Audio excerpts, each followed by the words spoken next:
अस्सलामुअलैकुम curies, hope you all well.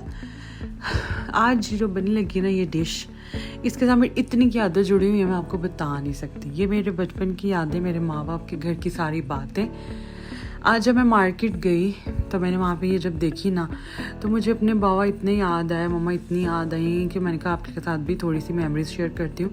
जब हम अपने घर पे होते थे ना, सारे बहन भाई जब छोटे छोटे थे, जब अभी किसी की भी शादी नहीं हुई थी, तो हम लोगों ने जब भी बैठना ना असर से पहले, मेरे बाबा ने पूछना आज खाने में क्या पकाना है, तो मैं फिर लेता आता हूँ ना नमाज़ पढ़ के, तो हमने कहना कुछ भी पका ले। मैंने कहना बस ना बाबा जी दाल चावल नहीं खाने, मुझे बिल्कुल भी पसंद नहीं थे।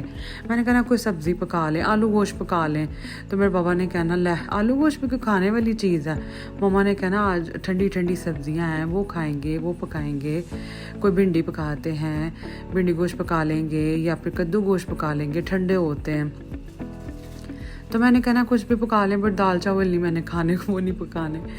तो सब बहन भाइयों की अलग अलग फरमाइशें होती थी, और साथ साथ जनाब मेरी मम्मा ने साथ साथ हमें समझाते भी रहना कि नहीं बेटा सब कुछ खाते हैं, ऐसे नहीं करते। और वो सारी बातें इतनी ज़्यादा हमने अडॉप्ट की ना कि हमारी माँ ने हमारी अपब्रिंगिंग इस तरह की कि आज जब अपने घर में हम आ गई हैं दोनों बहनें, तो हमें किस तरह का भी कुछ भी फेस करना पड़ता है ना, तो हम लोग ना अपनी मम्मा की बातें याद करते हैं कि उन्होंने हमारी अपब्रिंगिंग किस तरह की थी कि कोई भी सर्कमस्टेंसेस हो, कोई भी आपकी लाइफ में हर्डल्स हो, तो उनको किस तरह से आपने हैंडल करना है, बिल्कुल भी पैनिक नहीं होना, अपनी लाइफ को अच्छे तरीके से लेके चलना है। तो वो सारी बातें फिर याद आती हैं।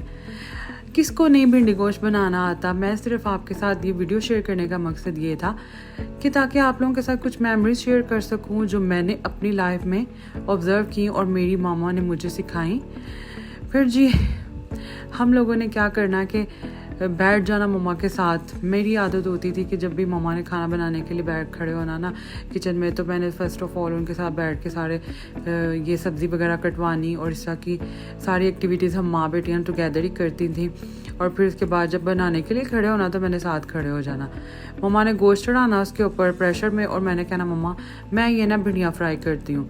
तो भिंडियाँ मेरी मम्मा कभी भी ना ऐसे लोहे का चम्मच नहीं यूज़ करती थी, स्टील सिल्वर नहीं, हमेशा वुडन स्पून यूज़ करती थी। कहती थी इससे फ्लेवर बहुत अच्छा आता है। आटा गूंदा मैंने जो कि शादी से पहले कभी भी नहीं गूंदा था, ना ही पता था कि आटा गूंदते कैसे हैं। मामा के हाथ के ही आटा गूंदा होता था। रोटियां मैं बना लेती थी लेकिन आटा नहीं गूंदती थी। पता अक्सर माएँ होती हैं कि कहती है नहीं जी हम आटा खुद गूंदेंगे, तो मेरी मम्मा भी हमेशा आटा खुद ही गूंदती थी। हाँ चपातियाँ बनानी होती थी या पराठे तो बड़े शौक से हम बनाते थे। हम ना छोटी छोटी थी, 4 कज़न्स होती थी, तो ताया की बेटियाँ और 2 हम बहनें। तो हमारी पुप्पो वगैरह भी ना हमें बड़ा एक्टिवेट कराती थी किचन में कि नहीं कम लेट्स मेक पराठास कैसे बनाने, बलून वाले पराठे, इस तरह की ना एक्टिविटीज़ बहुत कराती थी। तो फ़ोन शोन तो होते नहीं थे इतने, घरों में सिर्फ PTCL ही लगा होता था। ये नहीं कि जी मैं बड़ी पुरानी हूँ। कहने का मकसद ये है कि जब हम बड़े होना शुरू हुए तब ये सैमसंग के टच फ़ोन वगैरह आना शुरू हुए थे, तो हमें वो भी रखने की परमिशन नहीं होती थी। तो हमारी ज़्यादा एक्टिविटीज़ अपनी मम एंड पप्पा वगैरह हम एक ही घर में रहते थे, तो हम जॉइंट फैमिली में मेरी मम्मा रही हैं हमेशा से। तो हम लोग ना आपस में एक दूसरे के साथ बहुत ज़्यादा अटैच रहे हैं। फिर जी गोश्त पक चुका है और यादें भी बहुत ज़्यादा इसके साथ मेरी ना आ रही थी मुझे। और मेरी माँ बाबा आजकल गए हुए हैं उम्रा करने के लिए, तो उनके साथ बात करने का भी टाइम नहीं मिलता, तो मैं और ज़्यादा मिस करती हूँ उनको। फिर जी मैंने ऊपर से इस तरह ना मेरी मम्मा बनाती थी हमेशा ही, और बहुत ही टेस्टी बनती थी और बहुत जल्दी भी बन जाती थी। तो फिर जनाब ये मैंने इनको अब दम लगाना है सिर्फ, तो ये सारी चीज़ें मैंने ऊपर डाली थी। साथ साथ मैंने सोचा कि आपके साथ थोड़ी सी मेमोरीज भी अपने घर की शेयर करती हूँ कि किस तरह हम अपने घर में हमारी अपब्रिंगिंग किस तरह से हुई है।